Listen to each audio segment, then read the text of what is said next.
دستورنا القرآن وديننا الإسلام أركانه الجليلة دعائم الفضيلة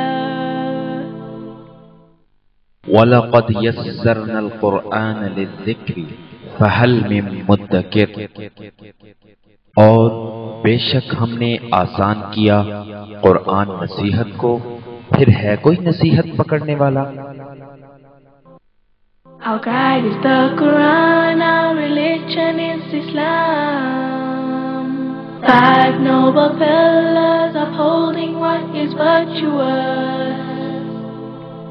To make the testimony is the base of the faith, and the fast and the prayer, the pilgrimage and charity. سورہ یاسین کا میں اجمالی تذکرہ یہاں کر دیتا ہوں، لیکن اس کے بعد اب وقفہ ہوگا 1-2 منٹ کے بعد، اور پھر نماز عصر کے بعد انشاءاللہ میں سورۃ یاسین پر تفصیلی گفتگو کروں گا۔ لیکن موٹی بات یہ سمجھ لیجئے کہ یہ ایک بہت ہی جلالی صورت ہے، اور اس میں اللہ تعالی کا جلال ہے۔ اور دوسری بات جو میں کہنا چاہتا ہوں کہ سورہ یاسین کے بارے میں، اس کی فضیلت کے بارے میں کوئی صحیح حدیث موجود نہیں ہے۔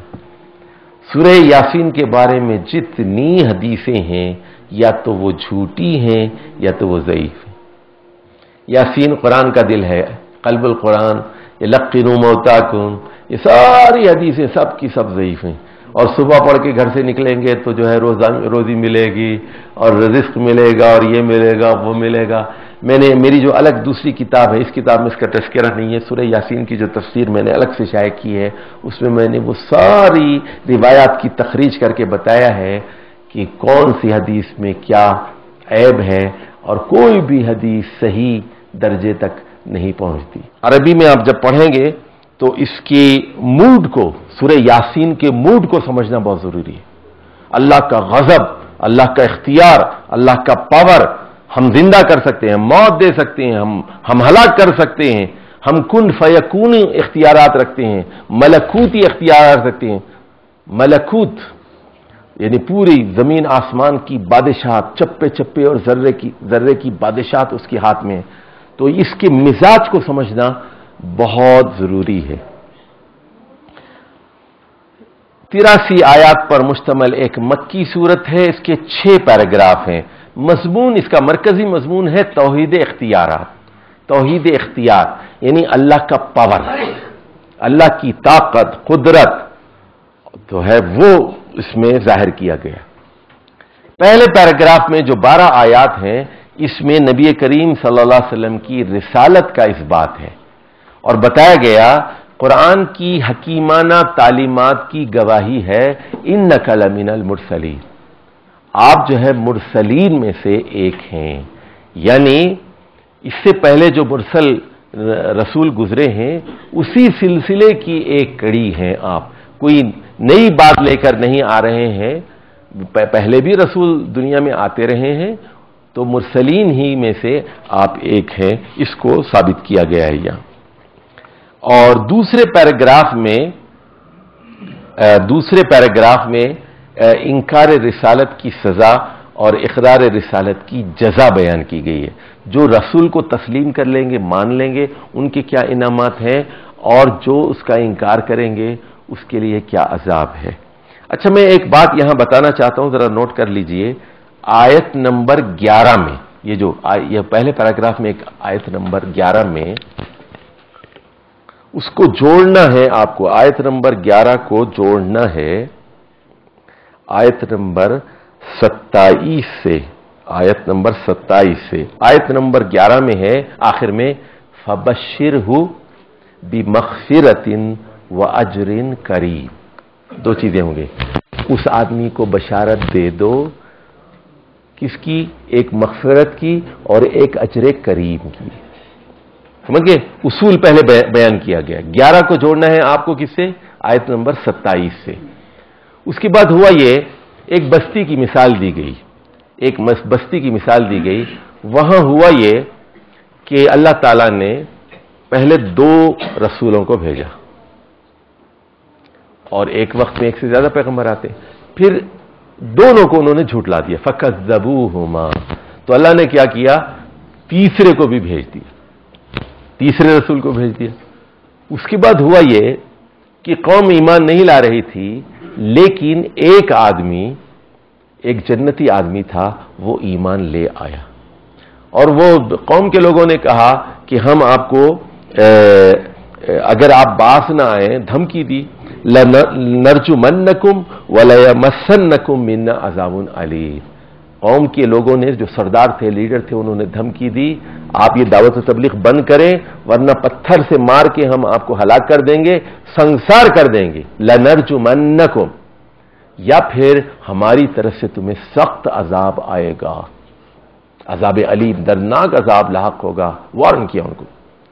تو لیکن ایک خدا کا بندہ ایسا تھا، جنتی تھا، اس نے کہا، تو دوڑتا ہوا بڑا فعال ایکٹیو قسم کا آدمی تھا، اس نے کہا، یا قومی اتبعوا المرسلین، اے میری قوم کے لوگوں، یہ جو 3 رسول آئے ہیں ان کی پیروی کرو، یہ بڑے اچھے لوگ ہیں، اور کیوں کہ دیکھو یہ مخلص لوگ ہیں، یہ پیسے نہیں مانگ رہے ہیں، یہ ہدایت یافتہ ہیں، یہ صاحب کردار لوگ ہیں۔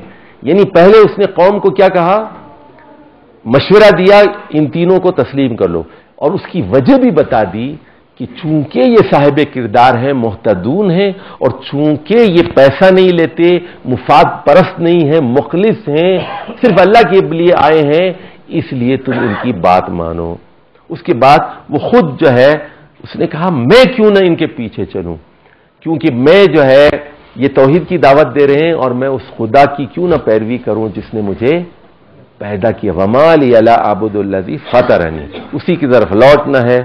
اس نے کہا اگر میں شرک کروں گا، کئی خداؤں کو تسلیم کر لوں گا، تو پھر میں جو ہے نقصان میں رہوں گا، اور وہ اس نتیجے پہ پہنچ گیا تھا کہ یہ غیر اللہ کی شفاعت میرے کسی کام نہیں آ سکتی۔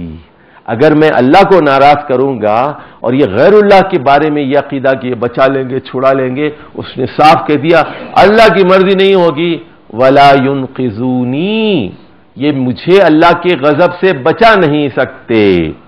اس کے بعد اس نے اپنی قوم کے لوگوں سے کہا، ذرا غور سے سنیے بات، انی آمنت بربکم، یہ نہیں فرمایا انی آمنت بربی، میں اپنے خدا پر ایمان لایا، میں اپنے رب پر ایمان لایا، نہیں، اس نے کہا اے نمک حرام قوم کے لوگوں، میں نے اس خدا پر ایمان لا کر دکھا دیا ہے جو تم لوگوں کو پال رہا ہے، بربکم، انی آمنت بربکم، میرا خدا کون ہے، میرا رب کون ہے، جو تم لوگوں کو پال رہا ہے۔ سمجھ کے بات؟ جیسے انڈیا سے ہم بات کرتے ہیں، ہم کیا کہیں گے کہ ہم اس خدا کو مانتے ہیں جو انڈیا کو بھی کھانا دے رہا ہے، انڈیا کو بھی پانی دے رہا ہے، رزق دے رہا ہے۔ ہم چائنا سے بات کریں گے، کہیں گے ہم تمہارا جو پالنے والا ہے، جو تمہارا رب ہے، ہم اس پر ایمان لا رہے ہیں۔ یہ نہیں کہیں گے کہ ہم اپنے رب پہ ایمان لائیں، پتہ نہیں تمہارا رب کون ہو، نہیں، سب کرے رب ایک ہی ہے۔ اس کے بعد ہوا یہ کہ اس کو ظاہر ہے انہوں نے دھمکی کیا دی تھی، سنسار کریں گے، مار دیا، مر گیا بیچارہ، سیدھا کہاں پہنچا وہ؟ جنت میں۔ تو وہاں اس سے کہا گیا قیل ادخلی الجنہ، جنت میں داخل ہو جاؤ۔ جنت میں جانے کے بعد بھی خاموش نہیں بیٹھا، اب وہاں بڑا دردمند آدمی تھا، بڑا فکر کرنے والا تھا، اس نے کہا یا لیت قومی یعلمون، کاش میری قوم جانتی ہوتی، میں تو جنت میں مزے میں آ گیا ہوں، مجھے ہلاک کر دیا گیا، مر گیا، میں تو مزے کر رہا ہوں یہاں، کاش میری قوم جانتی ہوتی، قوم کس گمراہی میں، دوزخ میں جائے گی۔ دیکھیے جنت میں بھی جا کے وہاں کیا ہے، بے چین ہے، بے قرار ہے، اور اپنی قوم کے بارے میں ایک دل درد مند رکھتا ہے، یا لیت قومی یعلمون، کاش میری قوم جان لیتی، میری برادری جان لیتی، میرے گھر والے جان لیتے، میرے رشتہ دار جان لیتے، یہ دوزخ میں جا رہے ہیں۔ کیسا جنتی آدمی تھا دیکھیے۔ اس کے بعد اب آتی ہے آیت نمبر 27، بما غفر لی ربی وجعلنی من المکرمین۔ تو پیغمبروں نے وعدہ کیا تھا، اگر رحمان سے بغیر دیکھے. اب من خشی الرحمن بالغیب، اس کے لیے دو نعمتیں ہیں نا، ایک مغفرت ہے اللہ کی طرف سے، اور دوسری کیا ہے؟ رزق جو ہے مکرمین، عزت یافتہ لوگوں میں شامل کیا جائے گا. آنرڈ لوگوں میں، مکرمین کا مطلب ہے عزت یافتہ لوگ، تکریم شدہ لوگ، ان میں شامل کیا جائے گا. تو وہ آیت نمبر 11 کا جواب، عملی جواب کہاں مل گیا؟ آیت نمبر 27 میں، کہ اللہ نے اس جنتی بندے کو جس کو سنسار کر کے ہلاک کیا گیا تھا، اس کو کیا کیا؟ اس کی مغفرت بھی فرما دی، اس کے چھوٹے موٹے گناہ بھی معاف کر دیے، اور اس کے بعد عزت یافتہ لوگوں میں، انبیاء میں، صدیقین اور شہداء میں اس کو شامل کر دیا. اس کے بعد کیا ہوا بستی کے ساتھ؟ تو اللہ کہتا ہے کہ اس کے بعد مجھے کسی فوج کو بھیجنے کی ضرورت نہیں تھی، ایک دھماکہ ہوا، الا صیحۃ واحدہ، اور اس کے بعد وہ فاذا ہم خامدون. خامدون کا مطلب ہے سارے بجھ کے رہ گئے. یہ جتنے سنیے، ادھر سے سندھ سے اٹھ رہا تھا، ادھر سے بلوچستان سے اٹھ رہا تھا، ادھر سے پنجاب سے ایک، ادھر سے سرحد سے، ادھر کشمیر سے، یہ سارے جو اٹھ رہے تھے نا چنگاریاں، جب اللہ کا عذاب آیا، ایک بہت بڑی چنگھاڑ تھی اور ایک بڑی آواز تھی، آواز کے ذریعے سے ان سب کو ہلاک کر دیا گیا. ساری چنگاریاں جو اچھلنے والے مینڈک کی طرح اچھل رہے تھے نا، وہ سب بجھ کر رہ گئے. الا صیحۃ واحدہ، اور یا حسرتن علی العباد. پھر اللہ جو ہے کہتا ہے افسوس میرے بندوں پر، یا حسرتن علی العباد ما یاتیہم من رسول الا کانوا بہ یستہزئون. تین پیغمبر اس بستی میں بھیجے، جو بھی رسول ان کے پاس آتا تھا اس کا مذاق اڑاتے تھے. استہزاء، رسولوں کا مذاق اڑانا، یہ وہ جرم ہے جس کی پاداش میں قوموں کو ہلاک کر دیا جاتا ہے. رسولوں کا مذاق، قرآن کا مذاق، اللہ کی آیات کا مذاق. اور اس کے بعد اللہ کہتا ہے الم یروا، کیا یہ غور نہیں کرتے، سوچتے نہیں ہیں؟ کم اہلکنا قبلہم من القرون، تاریخ اٹھا کر دیکھو، ادوار اٹھا کر دیکھو، کتنی قوموں کو ہم نے ہلاک نہیں کیا. انہم لا یرجعون، یہ لوگ لوٹ کے نہیں آتے، جانے والے کبھی نہیں آتے، جانے والوں کی یاد آتی ہے. وَإِن كُلٌّ لَمَّا جَمِيعٌ لَدَيْنَا مُحْضَرُونَ، اور یہ سارے لوگ، یہ نہ سمجھو زلزلے میں، سیلاب میں اتنے لوگ مار دیے گئے، یہ غائب ہو گئے دنیا سے، ان کو سزا مل گئی؟ نہیں، کوئی سزا نہیں ملی، ابھی سزا نہیں ملی. یہ جو زلزلے میں مارا گیا، یہ سیلاب میں مارا گیا، یہ سزا نہیں ہے، ان کو گرفتار کیا گیا، اللہ نے ان کو پکڑ لیا، ان کی ایکٹیویٹی روک دی گئی. جمیع لدینا محضرون، یہ سب لوگ ہمارے پاس حاضر کیے جائیں گے.